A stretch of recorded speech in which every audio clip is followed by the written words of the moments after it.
What's going on, everybody? Welcome back to another episode of Swan Hockey Live on our Thursday nights.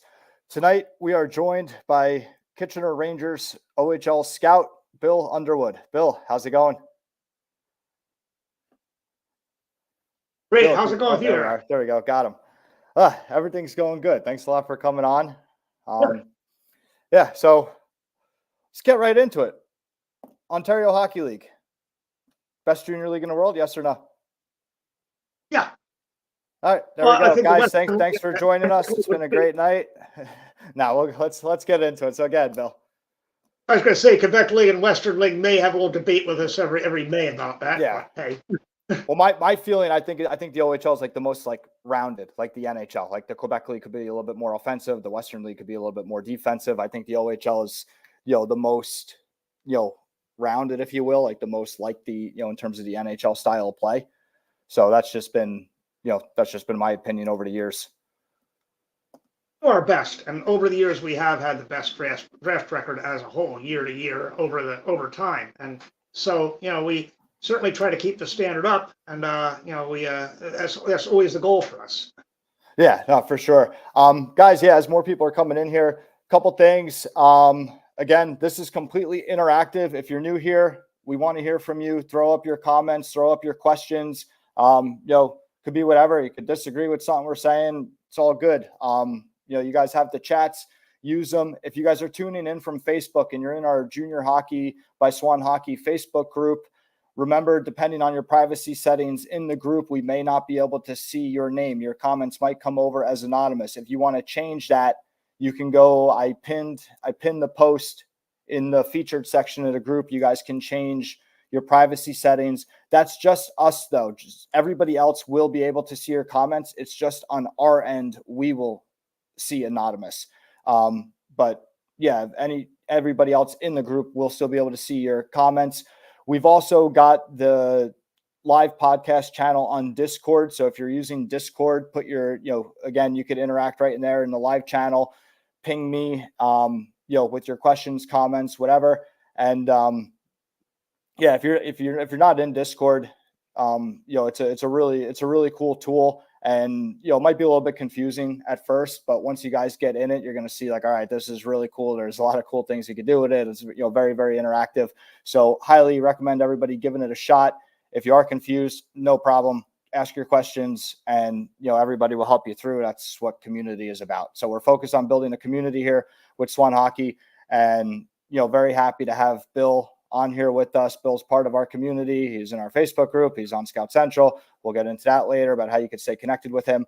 But yeah, let's get into it, Bill. So why don't you share with everybody, I guess just, how long have you been with Kitchener? I've been with Kitchener since 2010. And before that, I was with OHL Central Scouting for 8 years before that, back in the early 21st century. I've worked in all three major junior leagues. I've worked in the National Hockey League. I've worked in the East Coast Hockey League. I've worked in the American Hockey League. So I've been in scouting for 40 years. I also started out, at 23 in the Quebec Major Junior League, a long time ago. And incidentally, I attended U.S. college. I went through the NCAA system. So. Yeah, so a little bit of, funny the way things work out. Now, are you New Jersey or Pennsylvania? I live in Pennsylvania, but right on the border. Okay. All right. Yeah, I didn't know. I couldn't remember if you're in New Jersey with me or if you're over in Pennsylvania. So yeah, I think that this episode is, one of the most important that we've ever done. We're 5 into it now, but I could see this one being one of the most important for a long time to come, because I think there's so much different, like obviously with navigating the junior hockey world, there's so much different information out there, and so many organizations trying to, obviously sell their vision, sell their idea, sell their product. And, especially down here in the United States, I think a lot of players, unfortunately, are told, hey, major, junior, bad, don't go, bad, bad, bad. So yeah, I want to touch on that today with just kind of educating people about what major junior has to offer. Maybe some of the characteristics that you're looking for, in a player. We've already got a couple questions coming in here. We'll get into those in a second, but yeah, I mean, let's start off like in terms of like major junior, the benefit, right? So for somebody that doesn't know, or somebody that's being told, hey, it's a big risk to go to major junior because your NCAA eligibility, you're going to blow it, and bad, bad, bad, bad, bad. Why don't we talk a little bit about what major junior has to offer? Well, major junior isn't for just anybody, for openers. Basically, we're looking for players that are National Hockey League prospects. What we need are players that are on the fast track. Number one, you have to be ready to play very high level junior hockey young. We can't wait till you're 18 or 19 years old. We want you up there at 16, 17 years old playing. You also should be a player that is a potential NHL draft pick, or at least could play in the American Hockey League, I like to say, at age 20. And that's, of course, for Americans, absolute standard. For Canadians, again, it's a matter of, are you really on the track for pro hockey, and are you a pro style player? And of course, Canadians and Americans are two different conversations, needless to say. So Sure. I think that what you have to understand is we're the quickest, most direct route to the National Hockey League. That's what we're built for, to produce National Hockey League players, to produce pro players. And so it's not just for anybody. For your average player, it's really not. It's sort of like you talk about, to put it in a language some people might understand. Okay, you're a college hockey prospect, but are you a prospect for Denver or for Boston University? You probably aren't. You could still be a legitimate college player. You still be a good hockey player, but it's not necessarily that guy that is that high end prospect. We're looking at the same guys the national team looks at. We look at the same guys that are heading on to Division One. We're not really looking at a guy that, if a guy isn't really getting so serious Division One feelers when he's 15 or 16, we're probably not an option. And those guys are going to the natty camp. Of course, we're looking at them. And again, putting it in the context of Americans, in context of Canadians, we're looking at the top kids in the province. So sure. And our Europeans are generally national team players. So. Right. Yep. Yeah. And for everybody at home, so this is, one of the differences in terms of how the CHL works. So for those that don't know, the CHL is the Canadian Hockey League. It's made up of 3 leagues. It's made up of the 3 major junior leagues: the Ontario Hockey League, the Quebec Major Junior Hockey League. Well, actually now it's the Quebec Maritime Junior Hockey League, it's called, and the Western Hockey League. So those 3 leagues make up the CHL. Now the CJHL, that's the junior A circuit. So that's made up of all the tier 2 junior A leagues in Canada. Now, one of the big differences in terms of just, back end type stuff is Americans are not imports in the CHL. So the imports in the CHL are the Europeans. Correct. If your mom and dad live and work in Europe, you are considered an import. If that's not the case, if mom and dad live and work here, and you're of course here, you are a non-import. And Canadian or American makes no difference. After all, we have some American teams, the Canadian Hockey League, and Sure. In the Western and in the Ontario League, we both have some American teams. So we're obviously not going to have any differentiation between American citizens and Canadian citizens. Right. Yeah. So I think that's important for people to understand, just kind of like the landscape, and, obviously it is, extremely accessible to Americans, to go up there and play. And it's it's a great route. And, you touched on, that obviously the development is for the NHL level. It's the fast track to the NHL level. Why don't we talk a little bit about the CHL NHL agreement, right? Like, to what extent, how real it is that it is for, the NHL fast track. Well, they put millions of dollars to us every year in developmental money, and we divide it up, and it's everybody gets a piece of it. But of course, the more high draftees you get, and if a guy goes to play underage, you'll get a bit more of the pie. Obviously, if you have a guy leave at 18 as a top player, you might get a little bit more. But it's they actually give us developmental money, and we have a close relationship with NHL. Remember, it's a long-term history between major, junior, and the NHL. Back in the early part of 20th century, we started out as youth teams for senior teams.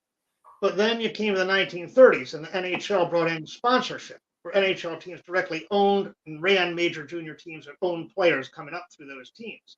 That lasted until 1965. After that, sponsorship was abolished. That's one misnomer some people think, that you're signing with an NHL team. A few people think that sometimes. Sponsorship went away a long time ago. However, we still have that continued relationship because NHL acknowledged we're a vital source of talent. And also, we're a very interesting level in that, remember, players can sign with National Hockey League clubs and go back and play major junior. You could even also be a player as a major junior player and be called up by NHL club for 9 games in a given year, then be sent back. So, in the beginning of the year, you have guys like Alex Petrangelo that played 9 games and then went back down to junior. And there's a very important aspect to this.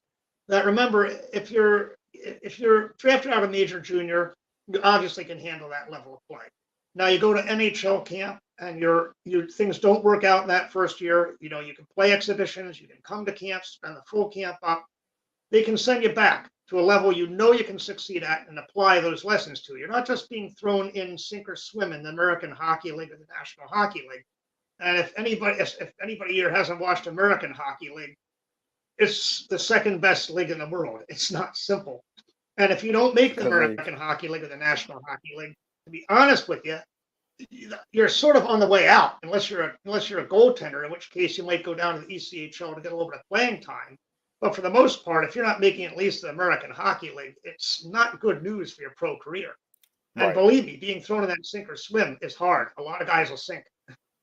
Sure. Yeah. Because it's like to your point, and that's it's an excellent, point that, if you are coming out of major junior and you play play a handful of games in the NHL and it's not working out and you're still eligible, age eligible for major junior. Yeah. You can go back to something that, and something that you're very, very comfortable with, instead of, hey, the NHL was brand new, it didn't work out, now we're going to send you and you're going to go be brand new in the American League and hopefully that works out, right? Where now it's kind of, it has that cushion, like, okay, to your point, yes, we could bring them back to, to the OHL or to the major junior and, let the player, take their new assignments and what they need to improve on and work on that in a setting that they're already extremely comfortable, and some of those other pressures are off and they're able to just focus on, the task at hand of, developing, in the way that they need to develop to, to get to the NHL level. So I think that's a great point. It's one of the biggest lessons you're going to learn in hockey as a professional player is your first NHL camp. When you go in there and see a guy and you say, man, that guy is good. And you ask, who is he? You don't know who he is. And they say, oh, he's with our American League team. He's been there for 5 years. You know something, he's never going to make the National Hockey League. And you start to figure that guy is good. And you learn, I'm not so good. I've got stuff to work on. But you're sent back to a place where you can work on it, you can succeed at it, as opposed to necessarily being sent down with that guy to the American Hockey League, who right now is way better than you. And it can be a real beating if you don't have that. It can be that buffer zone, that situation that you get that opportunity to have things slowed down just a little bit. Speed up. Now let's slow down and develop a little bit more. It's a tremendous advantage for guys. Sure, and I think that. And what's interesting too, like as you're talking, thinking like for everybody listening, like that's something that you guys can apply today, right? Like basically what that is another example of you don't have to rush things, right? It's so you get, doesn't work out in the NHL. Well, instead of going to the American League, you're going to go back to junior. There's no rush. You're going to, go where it's, where you're wanted, where you're, built for success. And you're going to go have success, and then you're going to go back up to the NHL. That's a lesson that, again, like you guys can apply to your game now in, with whatever level of junior hockey or youth hockey of just, hey, there's no rush. You want to go where you want to build yourself for success. So I think that that's just important to point out that, because obviously, like, you want to take this stuff and apply, because it's the same at, it's the same at every level, right? Everybody just gets better at hockey, but the same, a lot of the core principles, they don't change. Just as long as you don't stagnate. And an old buddy of mine, Louis Mongeluso, who worked for years at the NHL, was with the U.S. national junior team that won the gold, the first one that won the gold. And he always says it's a marathon, not a sprint. And he's absolutely right. Everybody's in a breathless rush to get here or there. Well, you don't want to stagnate, no, but at the same time, sometimes pressing your pedal on the accelerator too fast can be a mistake. Yeah, for sure. Absolutely. So we got a couple questions here. Lenore wants to know, where does the BCHL land in the grand scheme of things? I think that's an interesting question because I think that, I know for a while the BCHL was, I would say half a click behind the USHL. It's kind of been the never-ending battle, the argument between what's better, the BCHL or the North American Hockey League. My opinion, I think it depends on the player you're looking at. I think you're going to find better top-end talent, like better top-end forwards. I think you'll find them in the BCHL. If you're looking for a 200-foot guy, you might find a better 200-foot guy in the North American League. I mean, what do you think? It's a run and gun league out in the BCHL a lot more. If you're a highly skilled player, there is no league that you're going to have more fun playing. North American League is a more physical league. You've got to be ready to play some really rough physical games. It's a very pro-style league, North American League is.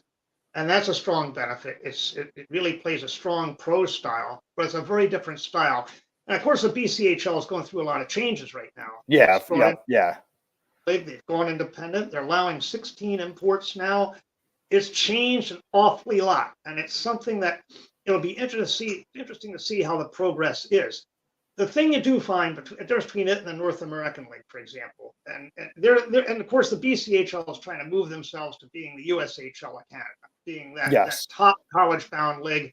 And one can argue they already are the top college-bound league in Canada. Really, it's something you've already accomplished, but they're trying to do so and put an emphasis on. They might even be farther ahead than the North American League in terms of college commitments because they have a lot less teams. Well, that's what I was going to say. Not only that, but remember, the BCHL gets some first-round NHL draft choices. You don't ever see that. It's happened maybe once or twice, but that I can remember. And I have a long memory. I go back a long ways, but like the BCHL pretty routinely has those really hot shot kids. And like last year, Fred in Penticton, he had one of his boys was drafted in the first round. Kyle Turris a number of years ago went very high in the first round. I think it was third overall. Turris won, I believe, right? It was 3. It was. Yeah. And they have some very high end young talent out there, and it is really, it's an excellent league to develop for the NCAA. It really is. It's it versus USHL versus NA. I always say about this whole argument about which league is best. I think every player is unique. And so there's no one shop answer for that. For some guys, I'd say definitely they should be with us. Other guys, I should say the USHL would be a tremendous route. And there are other guys still, the BCHL is a tremendous thing. If you're like that big scorer, BCHL, man, will that put you on some exhibition out there, putting some numbers up there. Yeah. I think Paul Correa, I think Brett Hull came through those leagues are 2 examples that you should think of. Both those guys came through that league.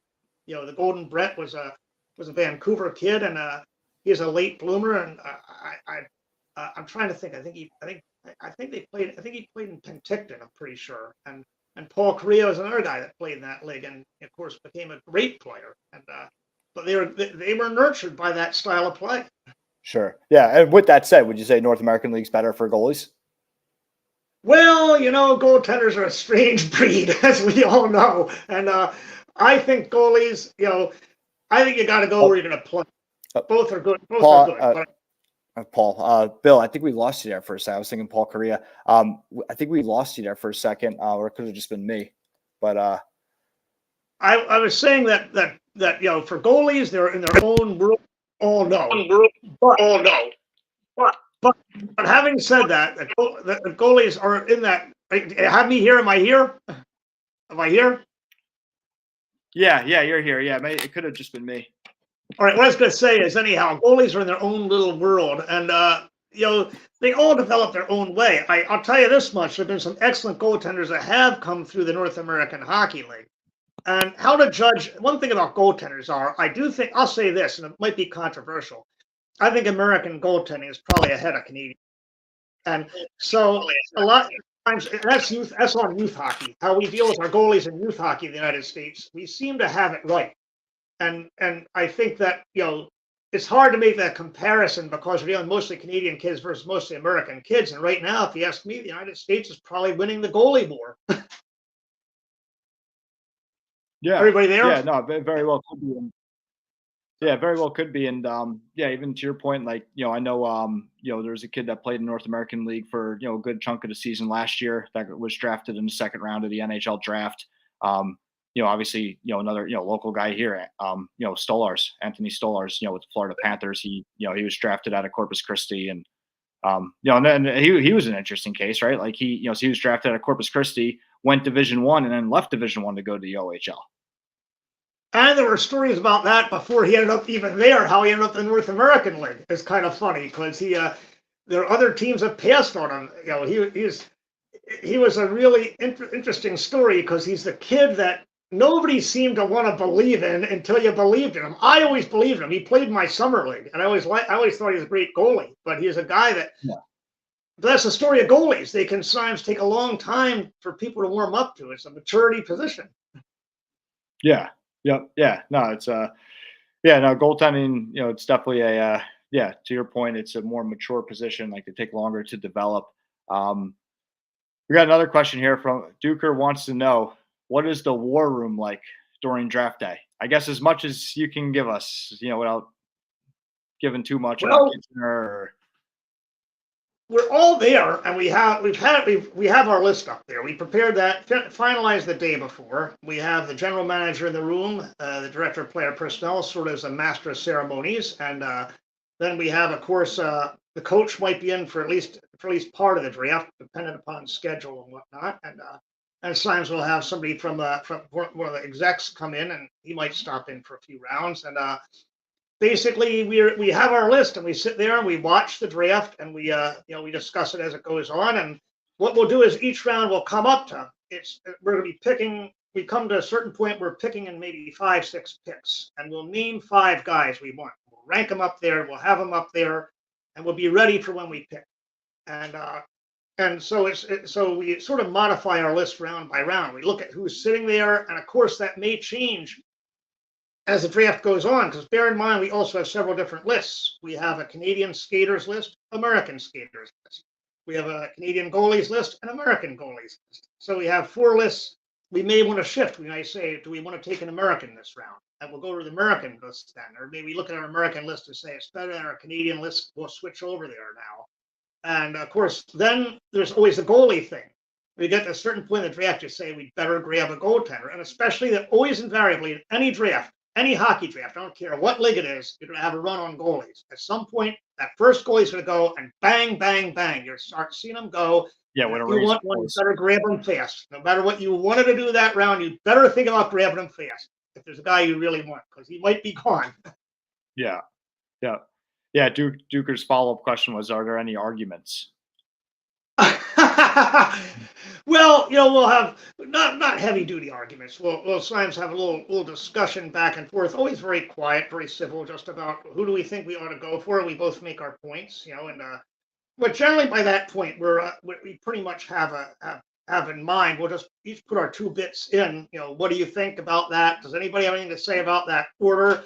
And then you might say something. Somebody else might say, "Well, I think otherwise," and I think I think another guy. And you come to a consensus of who you think, but it's it's really something we're very prepared for when we go in, and we'll have our discussions, but by that point we have there's a lot that's already been decided. Sometimes, like especially the higher rounds, we more or less have that figured out what we're doing.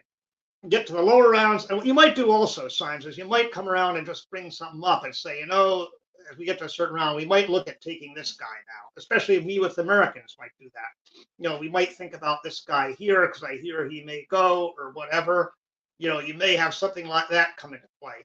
Or somebody might throw another piece of information that's found out. So I have to get information even on draft day. I'll hear from a kid. He's like one American we drafted, Sites. That was a number of years ago. We got a text. We were down in the 12th round, 12th, 13th round saying, I'm coming, draft me. And because we had him written off, he wasn't going to come. Then he suddenly says, I'm coming. So we ended up drafting him. You might have a Canadian kid come in and say, there's a problem. We found out something about him not coming. There's an issue or something. And we might say, well, maybe we'll pass on him. Because you're always updating your information too. And the strangest things can happen on draft day itself. So sure. Yeah. Trades or whatnot. And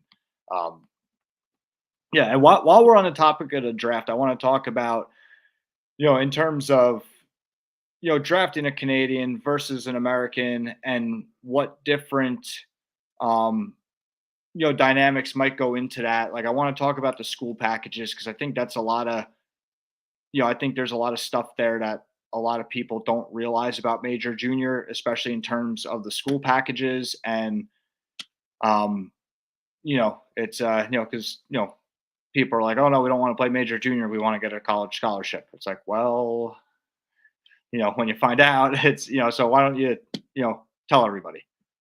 Well, first of all, to differentiate, there are two things that come into play with Americans, and that's signability and economics. Some guys just are not likely signings. A lot of Americans just, probably not going to look at our route. It's unfortunate, but some aren't. And even if they are, remember the investment for us is a lot heavier than an American because most Americans will want a college package at an American school. And that suddenly is a big difference. Remember, school in Canada isn't very expensive. It's a few $1,000s. In the United States, you'd be talking in excess of $250,000. So if you're going to sit there, you're sort of making a bet. You're betting $250,000 he can play in the National Hockey League. He's going to be a legitimate pro prospect. But that's really what you're betting. And so you're going to have to sit there and think long and careful and take a few deep breaths and say, is it worth taking that gamble? And if he does go and it says if he plays U.S. college, he's a great enough junior player that he's going to sit there and just on that merit alone, we say, okay, it was worth it. So there's a lot of a different decision-making process. Now, as far as the educational package goes, first of all, 99% of our players graduate high school. The 1% who don't, who are they? Typically are Europeans or the odd guys have very high NHL draft choice that just will reach a point. He's at late birth date, there's another year of high school left or whatever, and he might pull out, or he might be a guy that's very much in the running for a top pick. He may pull out, but that's very rare. Usually it's our Europeans, the Euros, and the Euros have a different school dynamic. Remember, a lot of them are going to play pro either over here or over there. And if they go over there, a lot of them are going to go and get coaching certificates back home. And a lot of times, a school back home, some countries you're pretty much paid for. You're really a free school, or you might get it right through a pro team. So they're a different dynamic. But 99% of our guys go through. Now, we do have a college program.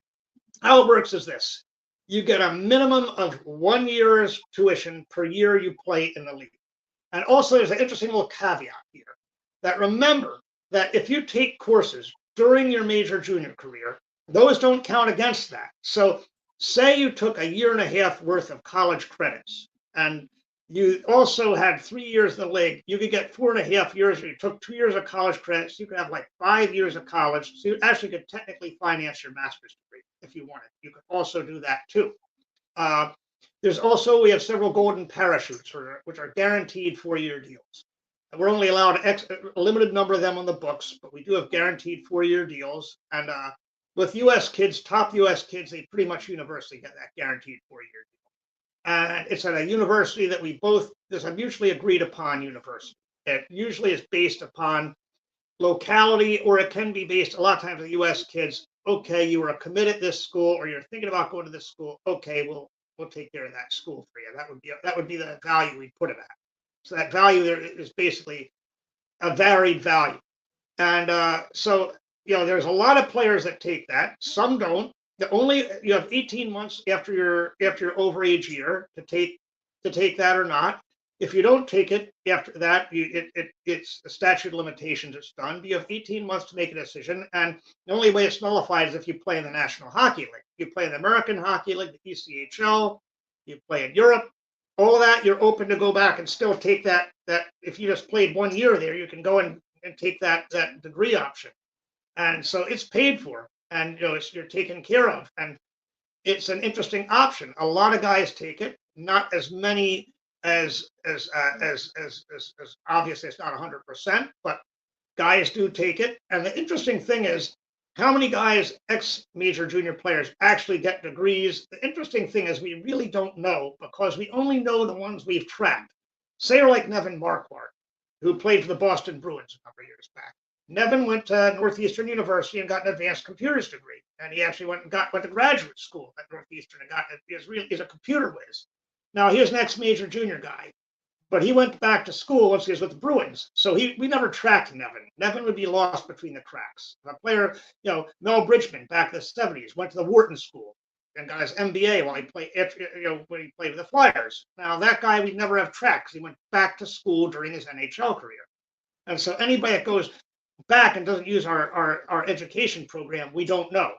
We know that most of our players are in school. We have some guys who graduate aren't. We have a fair number that are taking college courses. So the vast majority of our players are in school. And as I say, the guys who aren't, it's not even the guys who graduated. There aren't dropouts. The guys that aren't fall into the two categories again of Europeans and guys that are high NHL draft picks, have to go to training camp, et cetera, and really devote themselves to NHL. So our guys are not NHL contract players. I'm not going to say everybody goes on, but a much larger number than people think go on.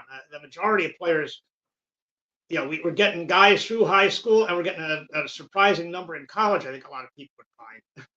Yeah, and I think, and again, like I think this stuff is a lot that people need to hear, and that a lot of people don't realize.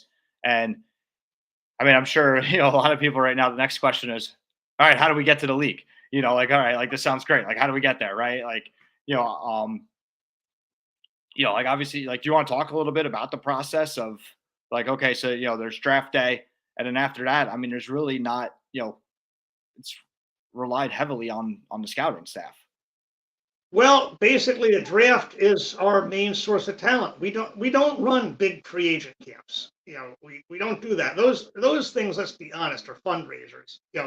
Anytime they're bringing 250 players in a training camp, that either says you've done no scouting at all, or it says you're looking to get a lot of money. And when they're charging $500 a head to those camps, what do you think it is? So Yeah, the they're point making being, they're making a lot of money, and like that's something that I always talk about, and I always tell people it depends. You want to use those correctly. Like it all depends on the perspective you go into it with. If you go into it, saying, hey, I very well could be on the outside in, but I want a platform to show what I got and try to earn a spot. Okay, great. Like that's that might be your only opportunity to do it. But the guys that are like, hey, we got this invitation to the email and it said dear player and that's me, and all I got to do is show up to this camp and they think I'm going to run the power play, and everything, that's the wrong mindset, and you're probably going to have a very you could probably have you might have a very different experience than the guy that went into it with the right mindset.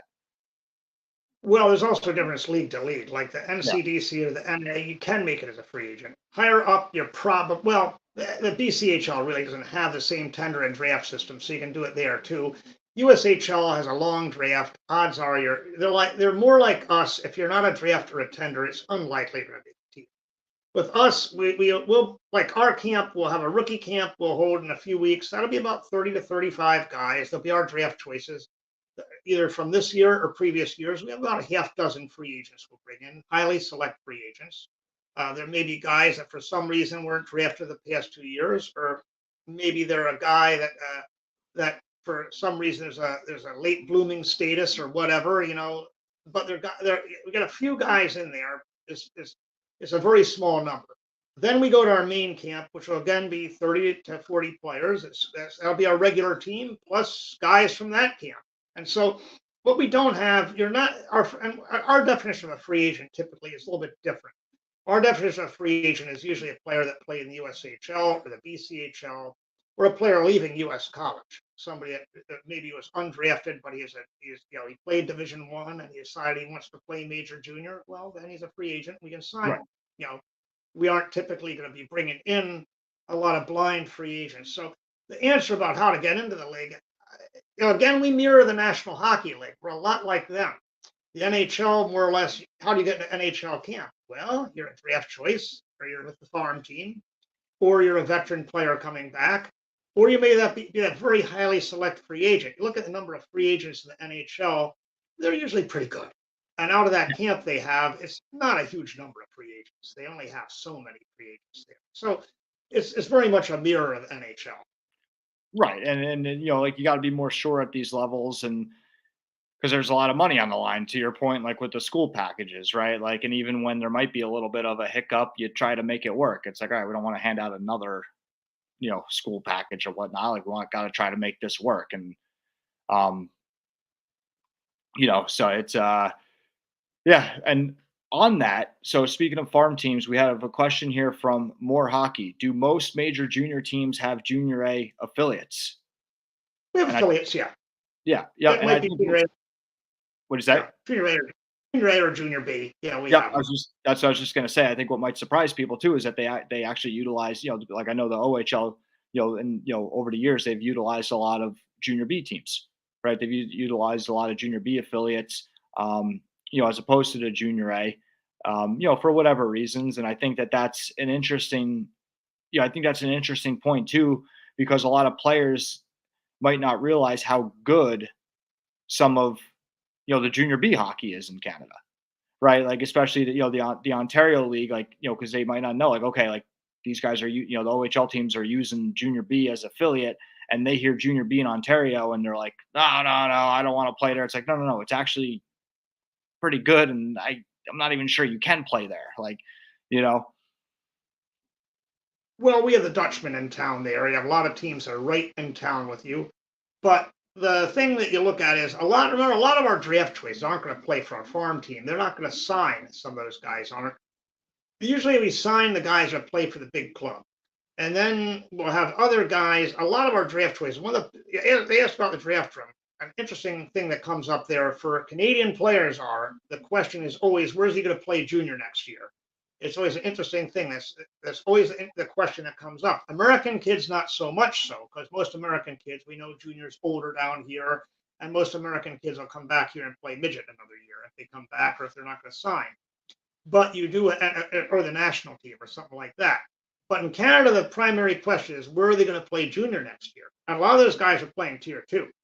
Now, the junior B league, you have a lot of younger players, and we might send a few guys there, the odd guy there, but it's a more of a situation. We have younger players there. You'll see a lot of guys that are really young 16-year-olds playing at that level. Yep. It's not like you're not going to toss a 19-year-old there typically. You might toss a 16-year-old there. It'd be a good move for him. He's right in your organization. He's right there, and he's playing junior hockey. So there's a lot of positives for that. So Yeah. we do a farm club. It's not quite like the National Hockey League and American Hockey League. Most of our guys go pretty much.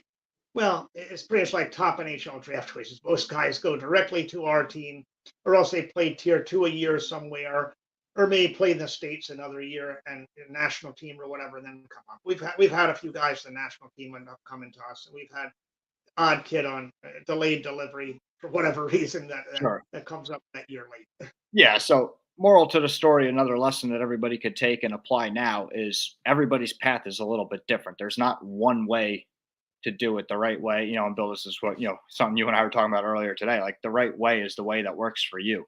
The right path is the path that works for you. So these sorry, go ahead, Bill. Every player is unique. Yeah, for sure. For sure. We got two questions here. I think they're from it's from an anonymous user. I think looks like it's from the same person, but we're going to lump them together. It says, do you think Bantam AAA goalie would benefit playing in Canada or staying to play AAA in the United States? And what age do they start looking at goalie stats? And what stats are the most standout to the scouts? You want to take it first, and then I'll take it. Well, let's start out with the question: where should he play? I don't think there's any answer you necessarily should go to Canada, because there are plenty fine U.S. midget programs you can play next year. You can move on and play in the United States and do fine. So I don't think it's a necessity. And what do we look at? Well, I think we all look at the same things. I think save percentage is a big starter because it's better than goals against average, which is very much a team stat.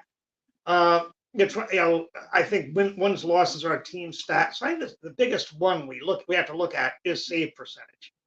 And of course, the problem we do have with that, and this might be a goalie parent, and I sympathize with you, because usually those stats in youth hockey are so way off.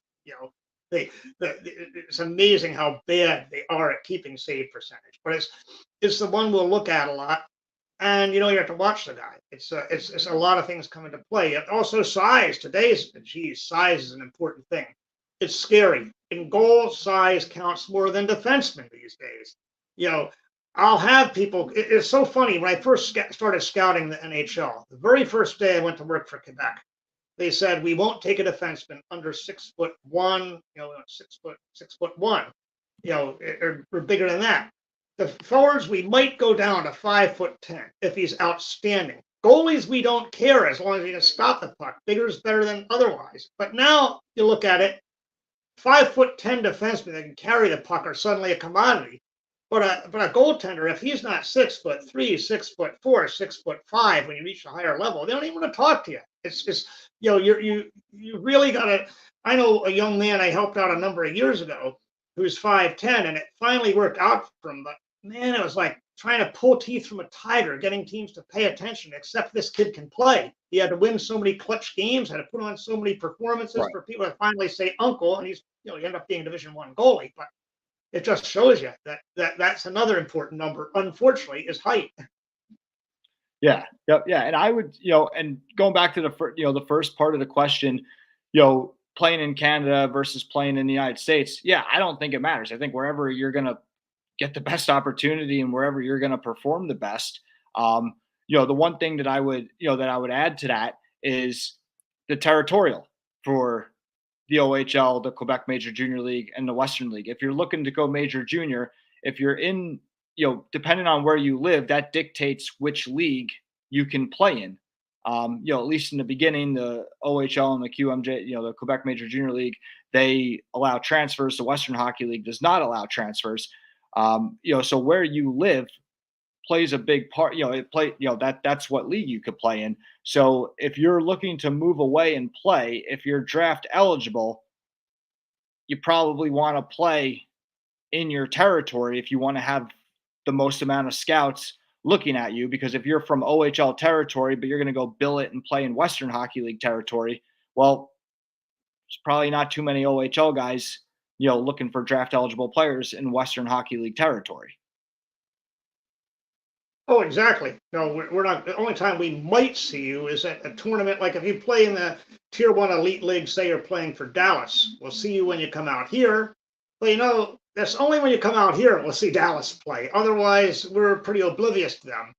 So it would help for you to stay in your territory, absolutely. And of course, the level of competition is important too. And of course, in goal, playing time. How much playing time are you going to get? And we know that some leagues in the United States are better than others. Well, the same is true in Canada, actually, too. So you got to sit there and look at the quality of league. Are you in quality of program? Are you going to a team that has good goalie coaching? Are you going to a team that has a good, strong team? Remember, two things can hurt a goaltender, I think. One thing is when I go to scout a game and he gets 5 shots, what am I supposed to say? I can't tell you much besides he didn't screw up too badly unless he let a bad goal in or two. On the other hand, if a poor kid is getting 60 shots, that can just get deflating, discouraging, and in the end, if you're being backdoored 5 times a game, it just eventually you get to the point of saying, "What am I doing this for?" And I've seen it ruin goaltenders when they just sit there and as ex-goalie, I'm sure you'll say that too. That you're sitting there getting slammed those 40, 50 shots a game, and you just are having that red light go on with frenzy, and it's not your fault. It plays on you. That's part of to what we were talking about earlier. Goaltenders mature later, right? It's a very big mental position, right? It takes a strong mind to to be able to continue to play through that, right? With all that everything weighing on you and everything. So, and that's part of the reason why goalies develop later. It's it's not that every kid that straps on the pads for some odd reason they're physically not developing. It's just there's such a big mental part of that game, and it's such an important position. And it's a big reason why goalies develop later. I mean, it's there's a saying I like. It said a good goalie is 50% of your team. A bad goalie is 100% of your team. Teams you need a good goalie.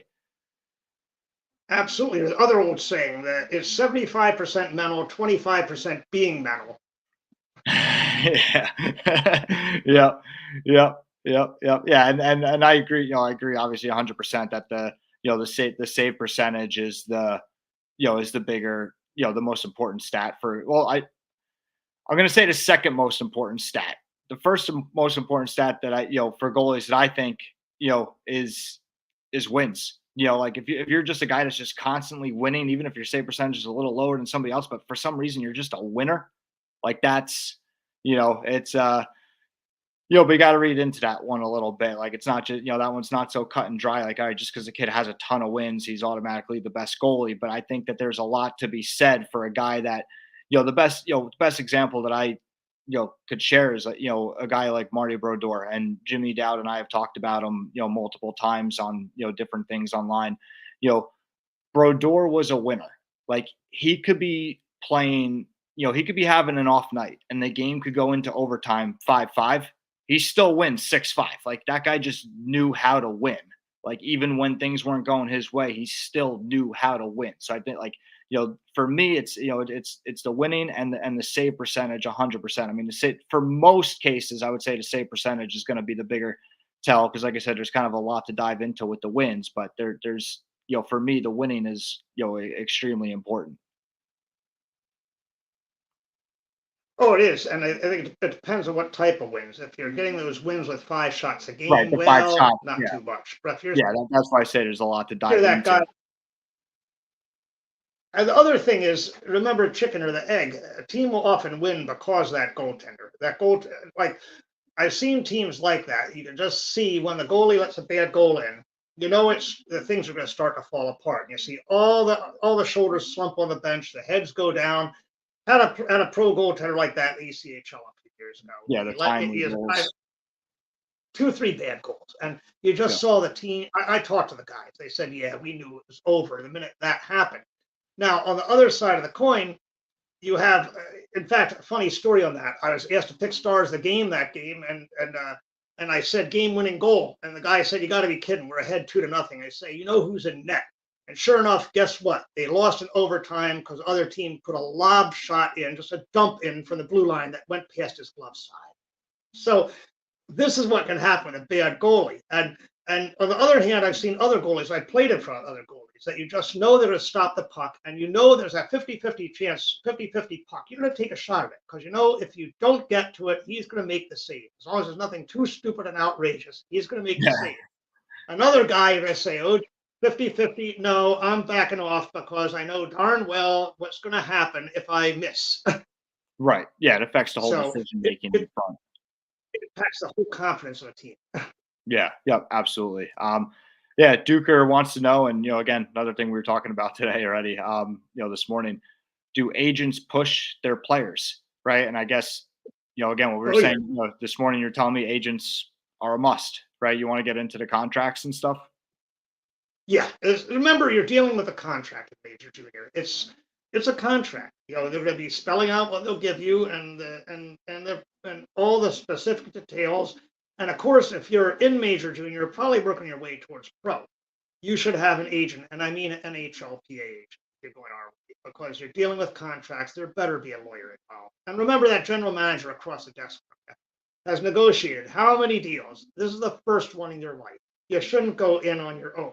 And I advise that actually for guys who are going for Division I college too, because remember, college coaches have done a lot of things over the years. This is your only crack at it. You better have somebody on your side that's going to help you out. Even Division III, you got to have somebody on your side that's going to help you out interpreting things. And so, yeah, and do agents play a role? You bet they do. They help us know if a guy is available. They help us know how much he's going to be demanding, to come here. Like some guys will be some guys actually play a game in this league. I want to be drafted by game. And so you'll have their agent telling 15 teams in the league, "No, we're going NC2A. We're committing for sure. We're not coming." Well, those 5 teams are saying, "No, wait a minute." And so they sort of draft their own team. So they play a huge role. The agent lets you know, and as far as how much they sell a player, in all honesty, we're going to go our own way. In the end, no agent is going to talk us into drafting a player. That's not going to happen. All they can do is let us know he's out there, he's interested, for us to pay attention to him, for to be attentive and to watch him, and to consider him more seriously than the agent that will tell us, "Nah, he's not coming." And actually, there are guys that'll do that too. Their guys are going the NC2A route, and they're going to do the right thing and tell us, "No, he's not coming." And so they play a huge role in letting us know when we maybe should take a kid. Some kids also respond much better if they go a little bit higher in the draft. It's like, okay, if I go in the top 5 rounds, I'll come, but after that, I'm not so sure because they say to you They don't think you're themselves. as serious. Exactly. Canadian kids more than American kids, because American kids, it doesn't matter. I'll tell you one thing, it doesn't matter where an American kid is drafted. He's always going to go lower than he should because a lot of teams won't draft American kids. They realize it's just difficult signing them. It's going to be expensive. They won't do it. And then we, of course, how high do you want to put a risk on a guy you're not 100% certain is going to come? Right. So you're not going to take a guy in the first round unless you're 100% sure he's going to come or you have a plan in mind. You may want to do that, understanding he may not come, but you'll take a compensatory pick next year. But that's something that's a little strategy that's rarely executed. It's or maybe you'll take a long shot at a guy and figure I'll get a compensatory pick. But for the most part, you're going to go after the player you think is going to sign. And so, you have to have more of a signability decision as for the higher rounds. We have another. Here we go. Should anonymous user, should a big undrafted late 2006 D from Ontario getting tier 1 and tier 2 interest focus on the OHL, or is it too late pursue US opportunities? Yeah, you take it first, Bill. Well, the 2006 is getting late in the ball game. It depends on what the teams are offering and who's talking to you. If somebody is really making a legitimate offer, you have a chance to go play major junior and you feel like you're going to play regularly and you're comfortable with it, it certainly is a good option. But other side of the coin, to say we are very heavy and rookies they're going on 18 years old that haven't played in one of the higher leagues, no, we aren't. That's an infrequent thing. If you're saying you're a guy that's Division I bound, you're in the USHL or you're in the BC League, oh, that's a whole other ball game. Or if you're a guy that maybe is that freshman, well, probably wouldn't be a freshman in 2006, you wouldn't be. But let's say you play the BCHL last year, a big gun out there, have a few Division I schools after you. Yeah, absolutely. We're probably making a very serious option, but it depends upon the player. It's not something that frequently happens. So I mean, if you're getting offers, look at the teams and look at what the offers are and examine it.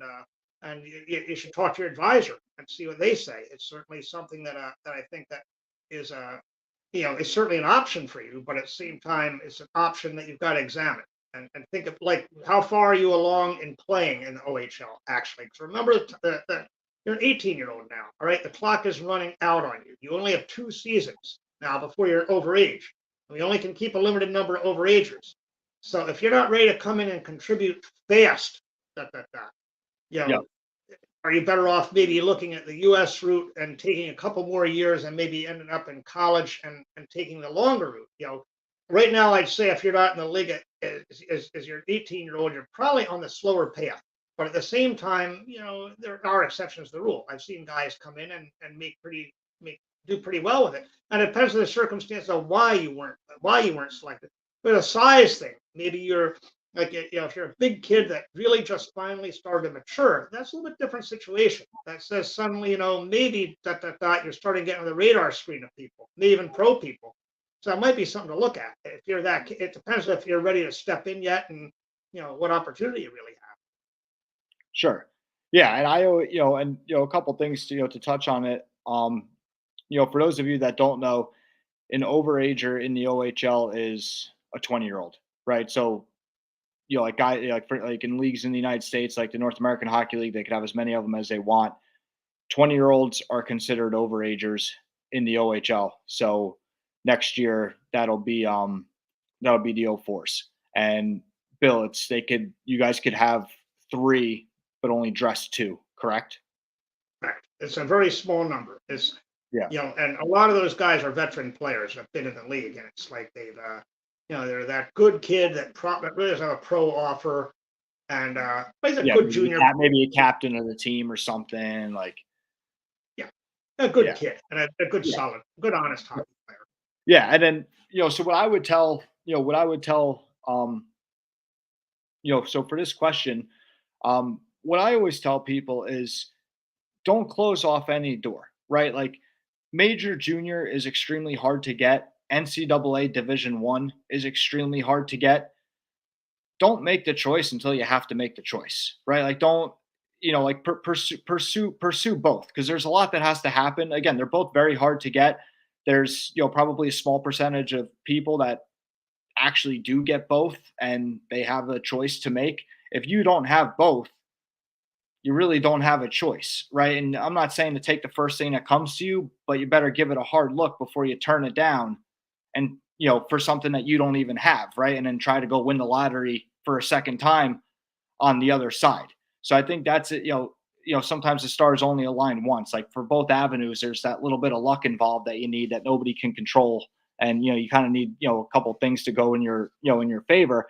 So again, like if you're lucky enough to get a hard a hard offer from one of them, again, not saying to take the first thing that comes your way, but give it a hard look before you turn it down for something else that you don't have. And for this particular situation, the O6D from Ontario, if you're right on that bubble of OHL and you're just kind of having that tough time to cross the finish line, look at transferring to the Quebec League. Might work out better there. Well, you can do that, absolutely. And the thing about it is that as an older guy like that, remember you've been passed over now a couple times in the OHL, so you're very bubble, and it's a certain risk there. Like I say, unless some team is coming in really after you and they found you, they like you, and say they're really going to add something, it's something you got to consider. So it depends a lot on the offer too, and exactly what you have, and it's coming in late, but hey, I've seen guys that grew that 3 or 4 inches or whatever, then finally just find their game and boom, they come onto the radar They screen. pull on the 30 pounds and yeah. I know a lot of guys that have done that. So you're a little bit of a late bloomer sometimes. Yeah, yep, yeah, absolutely. And yeah, and like, when you're referring to late bloomer, you're more talking about like the size, like the skill was always there. The, more like you grew into your body, you grew 3 inches, you put on 30 pounds, like your body bloomed late. That's more what you're referring to, right, Bill?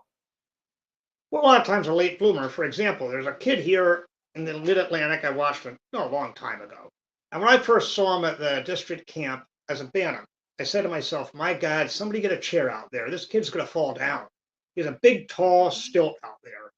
But you know something? 5 years later, he's becoming an NHL draft choice. He's getting Division I commit because the things he grew into that body. Suddenly the skills came around to meet that body. And that's the thing that happens a lot of the time with these big guys. It just takes a little while for everything to come together. Yeah, to kind of click.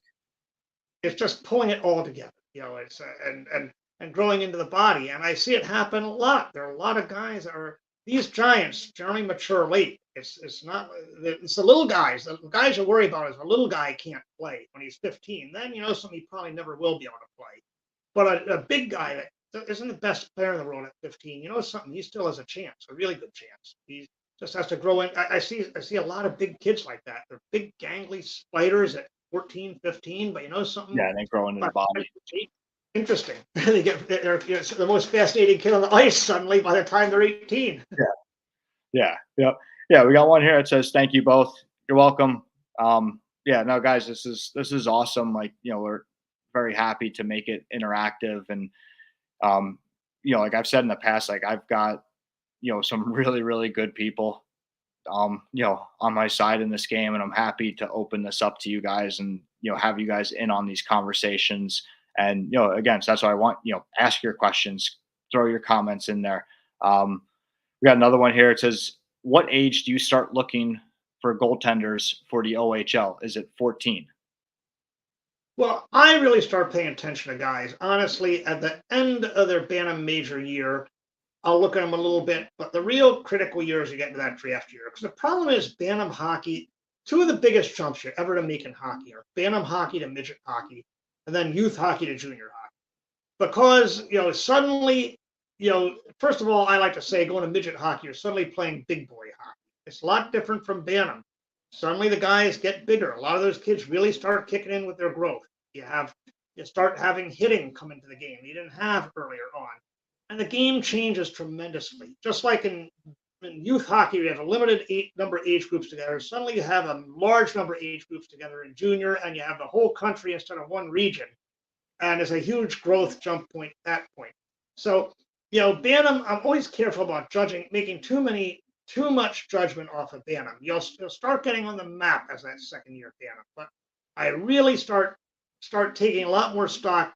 Sort of we say, what do they do when they get in a midget in the fall? They get into 15s and see what they do then, because suddenly the game picks up. It's a big difference from Bantam hockey.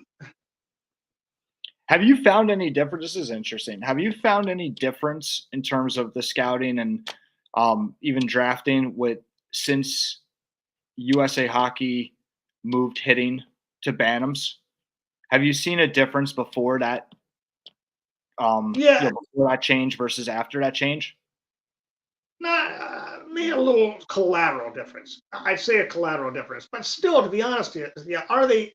That age still the aggression doesn't really hit in. Even in 15, there's only a limited amount of it. The hitting is something that it's gotten better, but it's there still is that disconnect between Bantam and midget because it's a different group. It's a whole different mindset, a whole different group of kids. They're just learning how to hit, remember, and that's the thing. They're just learning how to Right. hit and be hit, and so that's the problem. In Bantam, they really haven't figured it out too well yet, and you know, and you get in a midget, they're starting to figure it out, but it's a different game, and the size difference is so huge. When you go watch a Bantam game, you still see 120 pounders out there, 130 pounders. You don't see so many of them when you get to even 15s. You're starting to see those kids move up at least 140, 150. You don't have as many really tiny kids, and the size disparity is a little bit less, therefore, too. You don't have the really big, fast growth kid at Bantam and the really little guy, because a lot of times about that age, guys start to shoot up. And Yeah, and that's why I always thought it was kind of weird to move hitting to Bantams because I thought that's and again, like obviously I don't make the rules for USA Hockey. Like I'm sure they're looking at I don't know what they're looking at, but I'm sure they're looking at something, or I don't know, or maybe it was to make I don't know, maybe make the game more appealing for people to get into. Like, hey, you're not going to get hit, as early on. But like for me, I always thought it was, to me, it didn't make sense because I thought that because of the size difference in Bantams, like some kids are hitting puberty, some aren't, and like you might have that 110-pound kid getting like just trucked by the 180-pound kid, like where at least in Pee-wees, it's kind of like, all right, you're starting to hit, but like more importantly, you're starting to learn how to get hit. You're not just getting started off by getting hit by the truck, like so I don't know. Again, like it just didn't make like to me, it doesn't make sense. from a safety standpoint, it doesn't. Because you think about it too with the little guys. You watch the little guys, they don't move very fast, do they? They're not going to hurt each other. They move way too slow, and and they're just not big enough and strong enough to really hurt each other yet. But like you say, once you get to that point, you start getting to that point where they're getting to be that starting to become no longer little kids. That's when it gets dangerous, and that's why I always think. I know some mothers out there probably shake their head and say, "Oh my God, what are you saying?" But the younger you start hitting, the better off you are. Nobody's going to hurt each other at that age. I mean, you all see mites on ice at pro games, right? How long does it take for one of those teams to go from one end of the ice to the other? Yeah, and they You still know, hit each other. It's just by accident at that level. Like, they fall into each other. And yeah, you're sitting there, you're timing a kid with a sundial. It's taking him 30 seconds to get across the ice. He's not going to hurt the other little guy. yeah. So you might as well start getting used to that then, as opposed to when they can really hurt each other. And you get to that stage, you start in that older age group of the hitting. Those kids don't, like when I watch them play, that age group, they don't really know how to hit and how to take a hit yet, or how to deal with it. Sometimes some kids will get afraid. Some guys will act a little bit overly aggressive about it. You hit me, yeah, I hit you. It was a clean hit, no big deal. But they don't know how to cope with it yet, and it's something that I think we start rather late on, and I think it's a bit of a dangerous thing. But the big thing, like they say, not only is just learning how to hit and ban them, but the other thing that comes into play to me is just the size thing. Because when I watch these guys at the beginning of the year, even at the start of the year, you start to see a difference by the end of the year. These kids are growing so fast. Some of them are a few inches taller by the end of the year, let alone by the next year. And so when you're watching, the Western League drafts Bantams, and I say, oh my God, I can't imagine what it must be like scouting the Western League drafting Bantams. Yeah, yeah, it's scary. yeah. Like I'll go to the World Selects in a couple of weeks. Now that'll be some excellent Bantam hockey, but something that Those are the cream of the crop. But they're, again, even there is as poised and mature a game as if I were watching a World Select for an older age level. Absolutely not. No, it's not the same game. Yeah, no, it's interesting that the Western League has the Bantam draft, and yeah, no, and it's yeah, every league doing it a little bit, like just from level to level too, doing it a little bit, a little bit different. Yeah, wow, we're already past an hour here. Yeah, so we got a few more. We'll rip through these quick. Sure. Um, Duker wants to know, what are the tournaments that your draft team meet together at, and then is the OHL Cup one of them? Well, we actually meet right before the draft, so we'll have a lot of scouts at the OHL Cup. We don't typically meet there. We'll usually have all that stuff just be food for thought as we have our pre-draft meetings, which of course are right before the draft in April. We have the whole staff in. Usually it'll be a mid-season meeting too, and that's not scheduled necessarily around a tournament. Like to have one or two meetings during the season. Usually it's December. You might have another one in February, and it's usually December, February, and you'll have one in April. And we really don't build them around tournaments so much because you're bring the entire staff into town and have a meeting. And a tournament, honestly, it can sometimes almost be a distraction if you hold it in a tournament because you're going to want to watch the games, and you know how youth tournaments are. So they go on all day. So how can you really meet very much and do the tournament justice? It's almost better to hold it outside. Right. Yeah, we could kind of just keep it laser focused on what it has to be. Um, yeah, we got this is great stuff, Eric, and thank you, Bill. Whoever commented that, you're coming up as anonymous. You're welcome. Thank you very much for the comment. But I just want to let you know that you're coming up as anonymous. That's why we cannot thank you by name. And then same thing, another anonymous post. USA Hockey has it all wrong. Should be a lot earlier. I agree in terms of the hitting. In terms of the hitting. So Duker says, thanks, guys. You're welcome, Duke. The other thing I don't understand with USA Hockey, and again, I'm not trying to turn this into ragging on USA Hockey by any means. The mites, they do half ice mites, right? And part of the argument is they want to take away time and space because, to your point earlier, it takes them, you need the sundial to watch them go across the ice, right? So they do half ice mites to take away time and space and force the kids to make quicker decisions. So, right, I'm on board so far, right? I get it. I agree. Now, where they lose me is they take a guy off the ice and make it 4-on-4. So you're giving the time and space back.